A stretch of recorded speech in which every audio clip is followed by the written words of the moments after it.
Pada pukul 6 pagi di bulan Januari 2018, seorang gadis remaja berusia 17 tahun terlihat sedang berkeliling seperti orang kebingungan, tidak tahu arah sambil terus memegang ponselnya. Dia masih terhubung dengan telepon darurat 911, namun tidak bisa memberikan penjelasan yang cukup untuk pihak kepolisian mencarinya. Tidak lama, Deputi Anthony Colase datang menanyainya, namun ia terlihat kesulitan memahami pertanyaan. Dia hanya menyampaikan bahwa baru saja kabur melalui jendela rumah dan polisi harus segera menyelamatkan adik-adiknya yang sedang dirantai di dalam kamar. Polisi mencurigai tingkah lakunya yang tidak seperti remaja pada umumnya. Bahkan dia tidak mengerti apa itu obat saat ditanyai ketika polisi melihat tubuhnya yang kurus, mata cekung dan tidak fokus. Dia adalah Jordan Turpin. Begini kisahnya. Lahir dari pasangan David dan Louise Turpin, Jordan tumbuh bersama 12 saudara lainnya. Hidup dengan keluarga besar tidak menjamin kenyamanan di mana mereka selalu diawasi dan bergerak dalam bayang-bayang kedua orang tuanya. Louise adalah anggota paduan suara gereja dan baru berusia 16 tahun ketika dia menikah. Sedangkan David, lulusan dari Virginia, berusia 23 tahun.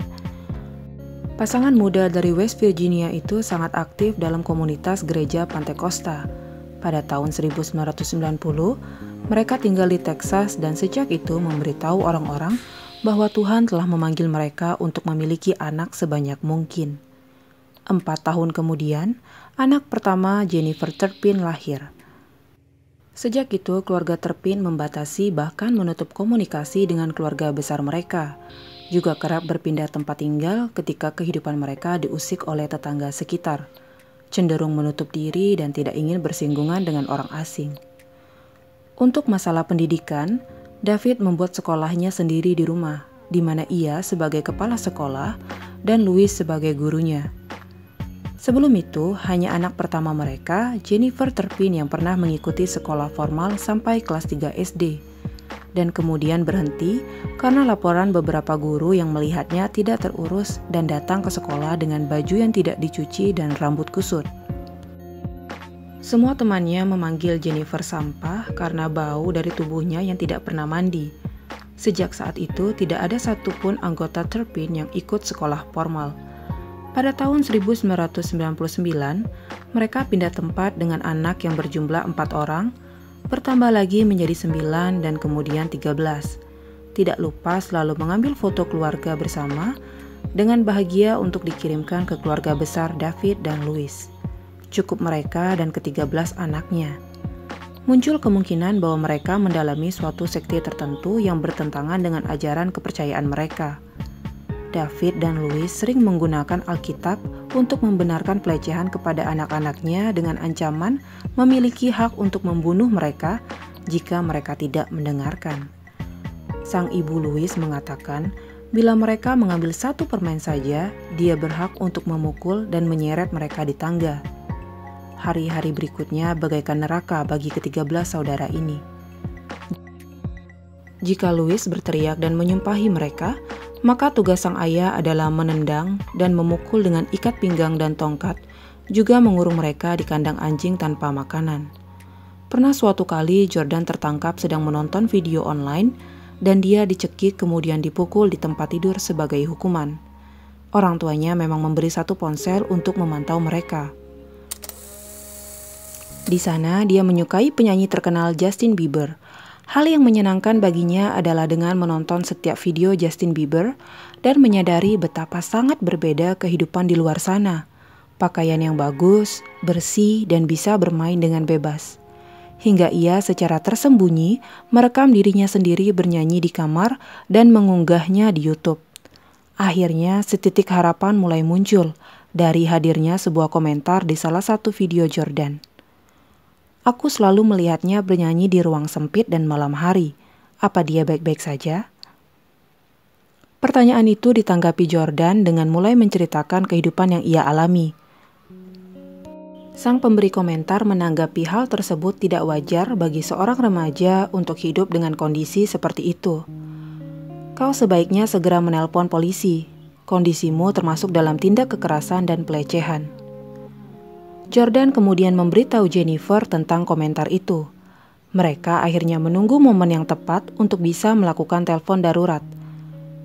Tepat pada suatu malam, David dan Louis menyiksa kedua anak bungsu mereka yang ketahuan mencuri makanan karena sangat lapar. Anak-anak terpin hanya boleh menyantap roti tawar dengan selai kacang setiap hari. Sedangkan orang tuanya membeli bahan makanan seperti daging, telur, ikan, dan makanan cepat saji hanya untuk mereka saja. Anak-anak dilarang untuk berolahraga juga mengobrol satu sama lain. Momen inilah yang digunakan Jennifer dan Jordan saat kedua orang tua mereka tidur. Jordan akan melompat keluar jendela dan menelpon 911 untuk menyelamatkan mereka. Jennifer mengambil foto adik-adik bungsunya yang dirantai di ranjang susun untuk ditunjukkan kepada polisi. Setelah berhasil kabur, di kantor polisi Jordan mengaku sangat ketakutan bila kedua orang tuanya mengetahui ia sudah kabur dari rumah. Sekitar pukul 7:30 pagi, pihak kepolisian dengan sigapnya langsung mendatangi rumah keluarga Turpin. Berdasarkan bukti video yang merekam aksi penggerebekan, terlihat pasangan David dan Louis Turpin sangat kebingungan sewaktu banyak polisi tiba-tiba saja menerobos rumah mereka. Suasana menjadi tegang saat polisi menemukan bahwa kondisi rumah keluarga Turpin benar-benar tidak layak huni, sangat kotor dan bau. Sampah bertumpukan dan lumut tumbuh di sekitaran dinding. Polisi segera mengevakuasi semuanya. Ketika anak-anak dibawa ke rumah sakit, dokter memperhatikan bahwa mereka sangat kurus, sehingga mengalami kesulitan berjalan, tinggi badan terhambat, kerusakan jantung karena kekurangan nutrisi, serta keterbatasan bicara karena kurang kosakata selama diisolasi dan kurangnya bersosialisasi. Saat diadili, David dan Louis menangis ketika anak-anak mereka yang sudah cukup dewasa berani bersaksi mendeskripsikan hidup mereka bagaikan neraka. Keduanya mengaku semua itu adalah untuk kebaikan anak-anaknya. Setelah mengaku bersalah atas 14 tuduhan yang termasuk melakukan kekejaman terhadap kemerdekaan seseorang, penyiksaan anak, serta memenjarakan tanpa sebab, David dan Louis Turpin berakhir dijatuhi hukuman 25 tahun penjara. Hukuman yang diterima David dan Louis Turpin ini dinilai tidak sebanding dengan apa yang telah anak-anak mereka alami selama bertahun-tahun, bahkan puluhan tahun lamanya. Khususnya anak pertama yaitu Jennifer Turpin yang selama 29 tahun dikurung di dalam rumah. Pada tahun 2020, Jaksa Riverside County Kevin Beckham memberikan informasi terbaru seputar kehidupan ke-13 anak keluarga Turpin yang berhasil diselamatkan dari neraka bertahun-tahun lamanya.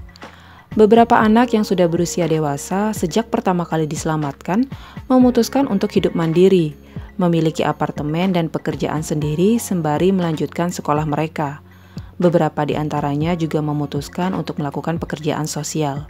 Dan tentunya mereka semua rutin pergi ke gereja.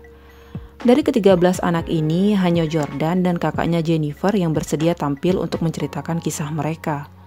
Sementara anak-anak dari keluarga Turpin yang masih kecil dibiarkan tumbuh bersama di bawah pengawasan dinas sosial.